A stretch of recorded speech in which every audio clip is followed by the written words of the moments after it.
Olá, um ótimo dia, seja muito bem-vindo ao Notícias do Campo com as informações do agronegócio do Noroeste Paulista. Você que está aí tomando um cafezinho reforçado, já preparando para ir trabalhar, espera um pouquinho, fique aqui com a gente, porque o programa de hoje está imperdível. Vamos falar de uma técnica que tem dado muito certo para um agricultor aqui da região. O plantio em vasos. E olha, acredite, ele conseguiu reduzir a área cultivada pela metade e ainda aumentar em 25% a produção. Colhia mais ou menos 150 caixas por mil, hoje estou colhendo 300 por mil, bastante. R$10 mil. Esse foi o prejuízo de um produtor de tomate. Os motivos? As pragas e a chuva, que este ano veio antes da hora, que dificultou a aplicação dos defensivos agrícolas na lavoura. Temos também dica animal, dica de planta e, claro, nossa receita no capricho. No cardápio temos bolo de banana com queijo. Imagina essa delícia, hein? E o resultado é melhor nem comentar. A gente pode colocar assim no prato, algumas bananinhas em rodelas. Fique com a gente porque Notícias do Campo está só começando.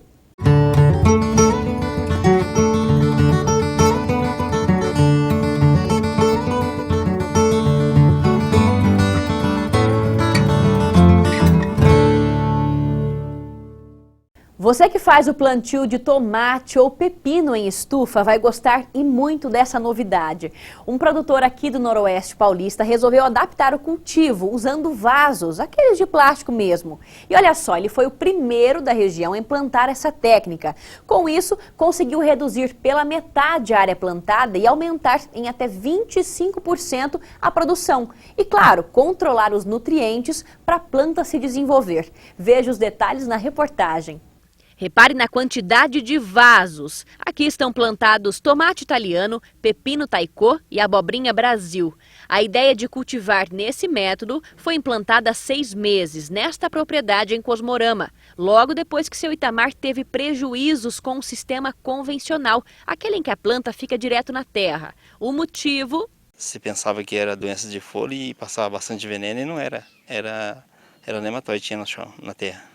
É uma doença que ela ataca a raiz da planta, impede o desenvolvimento dela e é uma doença assim, difícil de você manejar ela, que você tem que fazer rotação de cultura, plantar uma leguminosa no lugar para alguma planta que alimenta do nematóide, né, que essa planta tem fungo que alimenta nematóide, diminuir a população nematóide, ou você fazer um tratamento biológico, que é um tratamento mais demorado. Depois da escolha, os problemas com as doenças e as perdas na colheita acabaram.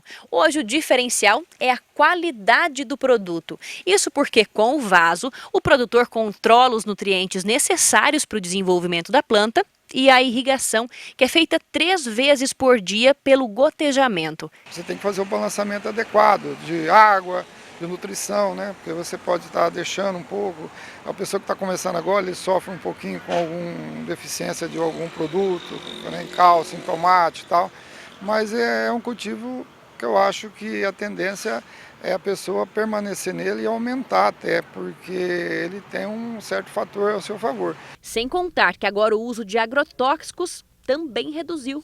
Chega a economizar 50% do veneno, então para mim é vantajoso. Agora são 3 estufas diferentes, de 800 metros quadrados cada uma. Para isso foi preciso um investimento de R$20 mil, com os vasos, adubo e sistema de irrigação. E o retorno veio a curto prazo. Com o pepino, por exemplo, seu Itamar reduziu pela metade a área de plantio e, ao mesmo tempo, aumentou a produção em 25%. E que vantagem, hein? A qualidade, colhia mais ou menos 150 caixas por mil, hoje estou colhendo 300 por mil, bastante. Melhorou bastante. O engenheiro agrônomo conta ainda que, com a técnica, o produtor consegue se programar para colher o ano todo. Ele tem condição aí de fazer uma rotatividade nesse vaso, como alguns tipos de cultura que ele pode estar colocando, fazendo com esse manejo de planta e tirando uma cultura numa hora mais útil para ele, em termos de preço e tal, né? Com o ótimo rendimento, o plano agora é ampliar o plantio com esse sistema. Esta área, por exemplo, já deixou de ser hidroponia e daqui a algum tempo também será uma estufa com cultivo em vaso, a 4ª na propriedade. Eu quero colher mais ou menos umas 500 caixas por mês, tá bom, de pepino e umas 500 de tomate, todo mês. E que vantagem mesmo. E olha, uma informação interessante é que o nematóide, a doença responsável pelo seu Itamar desistir da produção convencional, é que os pés começam a apresentar algumas características. Aos poucos, as plantas ficam fracas, com baixa produtividade, têm desfolhamento precoce e podem até morrer.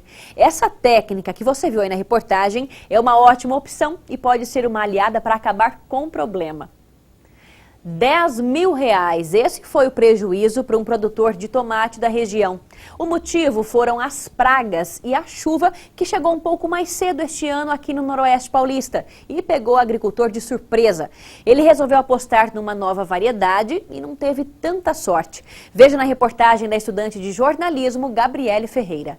Nesta propriedade em Cosmorama, a colheita do tomate italiano pelo sistema envarado está quase no final. Seu Jerônimo fez o plantio de cerca de 3 mil pés em meio hectare em junho deste ano, porque além de ser uma variedade produtiva, se adequa ao clima seco do inverno. Só que depois de algum tempo, as pragas atacaram a plantação. A larva minadora e a broca se espalharam por toda a lavoura. Eu descobri essa variedade e tentei plantar no tempo. Eu resolvi arriscar, porque é uma excelente qualidade, um tomate produtivo, mas não deu muito certo. Além das pragas, outro fator contribuiu para o aumento das perdas. O agravante aqui na propriedade foram as chuvas da primeira semana de setembro. De acordo com o Departamento de Água e Energia Elétrica do Estado de São Paulo, choveu 120 milímetros em 4 dias consecutivos, o que dificultou a aplicação dos defensivos agrícolas na lavoura. Com a ocorrência da chuva de 2 ou 3 dias, não fez com que ele pudesse fazer a aplicação do defensivo agrícola. E isso deu espaço para a larva e para a broca? Com certeza deu espaço para a broca e a larva eclodir mais e tomar toda a cultura dele. A produtividade, que antes era de 850 caixas de 25 quilos, foi reduzida para 610, 30% a menos. O prejuízo é calculado em aproximadamente R$10 mil. Mesmo assim, o produtor não pretende abandonar a variedade e já se prepara para fazer as mudanças no modo de cultivo para a próxima safra. A gente não pode parar e já estou providenciando para plantar em cultivo protegido próximo plantio. Essa variedade, no caso aqui, ela é própria para estufa. Então ele vai ter que plantar numa estufa coberta, cercada, para não ocorrer as pragas outra vez. Hoje, no nosso quadro Dica Animal, vamos falar sobre vacinação. Qual a época certa para imunizar os animais, ainda pequenos? Vamos falar sobre isso e desvendar alguns mitos. É o que você confere agora, dá uma olhada.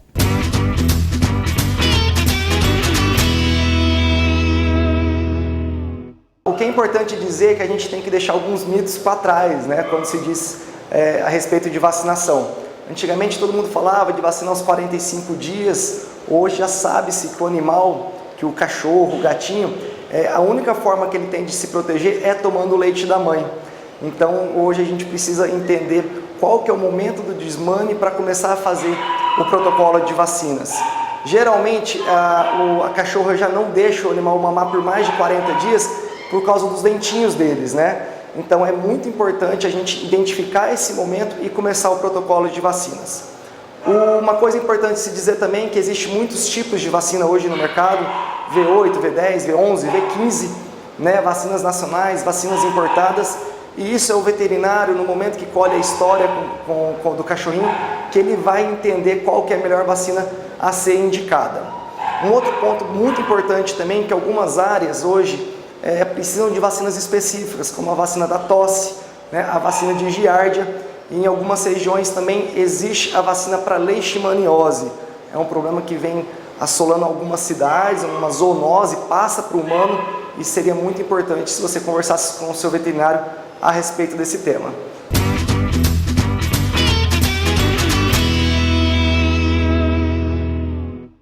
E daqui a pouquinho voltamos com dica de planta e nosso assunto de hoje é o leucofilo. Já ouviu falar?